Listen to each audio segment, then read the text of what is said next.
Hi everybody, this is Debbie Ducic with GutZy Women and Nuts with a Z. We are back again with Frank Klein of Relativity, and we're talking about specifically how do you use the internet and multimedia to help you in your nonprofit organization. That could be including political organizations, those could be the large things like Goodwill, of which Frank is on the board, or it could be just your neighborhood La Gente group that you just started and it's fairly small. It doesn't matter. These techniques can warp speed your success. So in the last ones we talk about, okay, you got to change the mindset. In the second one, we're talking about how do you use email, because that's the basic thing you can transition to that a lot of people are using, but you got to figure out how to use it correctly. Then we talked about, well, now that you have you're building your email base, but it's in your local area, how do we take that a step further and get out there and get the emails of people, not only maybe in your, in the bigger state, but not only in the nation, but also maybe those who love your cause across the world. And there are a lot of people out there doing that successfully, but it takes time to build to that. So how do you, Frank, take the strategy of using newsletters and email campaigns a bit further? Well, the social networking sites is what we're talking about here. And obviously some of them are very famous, and people do know about YouTube, MySpace, those kinds of places, Technorati. So now we've created a message. We have a web kind of a presence. How do we connect to those social networking sites that will spread our stories? And you've created those good videos, and we would put them on these other sites. Right. So what he's saying is basically the social networking sites, and you may not know them by that term, that's just a term that explains all of the new Web 2.0 type sites that allow you to post your own content and to create a community that's much larger than the community that you can create just within your own little area. And on my blog and on my website, I have put articles on how you can do that. The first one we talk about is Facebook. Facebook is being used by many people as a way to raise funds for their cause. And so we just sort of give you an idea of how you can do that, but there's not only Facebook, there's MySpace, which I'm just starting to post some articles that I wrote about how do you use MySpace to get the word out. But bottom line, Frank, isn't it just about building that trust? And a lot of times you have to be careful, because this was a really good point that I went to a LinkedIn class yesterday in Colorado Springs, and they were saying, social networking sites are really built for people, not organizations, not businesses, but the people behind those organizations and those businesses, because people relate to other people.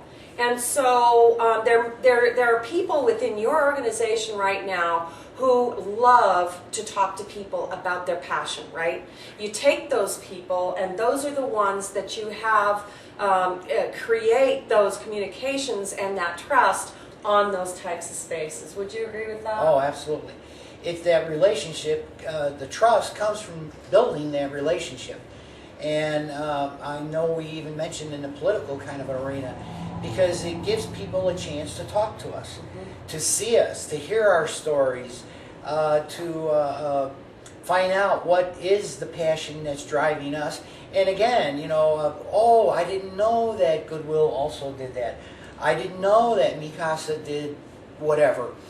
Because I think in a lot of cases, just the blanket call, that's the difference. Gee, everybody's asking for help. But here's the difference. Here's how we use it. And it gives that nonprofit a chance to become known, to distinguish, to set itself apart so that others know what it is that they're really trying to do, what they're trying to achieve. And it gains a persona when you go into a community and you start talking about what it is that your passion is, and how you're helping these people, and how it is helping them, and how it's changed their lives, and how it's changed your lives, and when you start talking, that's what people like. That's what's going to get them to latch on to your cause. And because of the capabilities of those community type websites, there's this two-way communication rather than the website that sits there. For example, the Goodwill. The Goodwill's a big organization, and I'm sure they have a very good website. But where's the two-way? Where do the people come in and say, well, if I gave in Pueblo, does my money stay in Pueblo? Or those types of things. Those community websites will allow that conversation to happen, and it's just so much more effective. So then what you do is you start getting people from other places saying, and a really good point that I had forgot about, because this one gal who runs one of the nonprofits here, is that many of the kids of this area have moved to other places, and they don't really know what's going on, but they still want to give back to their community. Right. And now you found them. They've come to your community. Now they are donating because they go, you know what, Pueblo was good to me, I want to give back, or my parents still live there, how can I help them? Those types of things. And it gives everybody a chance to hear about home and the news in a different way. And so again, you're making that personal contact because they love to hear who got the scholarships and what school they're going to go to, and that little bit of information encourages them, and then it extends that network. So, and that's a lot of common sense. I mean, if you're out there developing a relationship, think about as a nonprofit how you've developed relationship with your donors, with your clients, all those types of things within your area. Well, how do you do that when communities are the perfect way to do that. Now, another way to do that is a blog.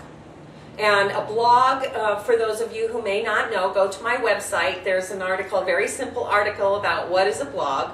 And basically, the difference between a website and a blog is that the blog is sort of like a diary.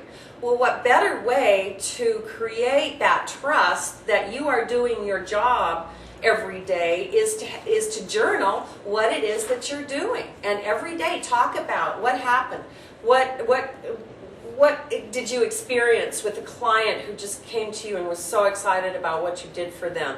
The kid that got the scholarship that now graduated this year. And maybe just the everyday, well, I sat down at my desk and I had 15 lunches, one starting at 11 and one for the rest of the day. Just trying to talk to people, showing people that you're working hard and that you truly believe in your cause. Those will really, really make a difference in building your relationship. You bet. I would add to that the teleseminar kinds of things that you could do, and with that web presence where you're talking to people and sharing your knowledge, and it's a value add kind of a thing. So in web seminars where you can talk to people, several people online, and then they have a chance to call back in and link back in and ask questions and talk to and actually have a one-on-one conversation over the phone. So this is like, and you can even have cameras set up on both computers where you can see each other talking. Those are the kind of things that are available. Let's say that you are wanting to let everybody know about a new project, a new event, okay? You could actually, once you have your email or even your phone list set up, you could actually be in front of thousands and thousands of people with one try. So that sort of is replacing, think about this, how much effort and money are you putting into these events, and how could you use those events more efficiently using the kind of things that we're talking about? And we're going to show you how to do that. There are softwares, there are hardwares. We can, you can take some of the sites like video sites, YouTube and Metacafe, and there's audio programs that you can set up, podcasts. There's just so much, and we're so anxious to let you know about them and so anxious to work with you because we have our causes ourselves that we really care about.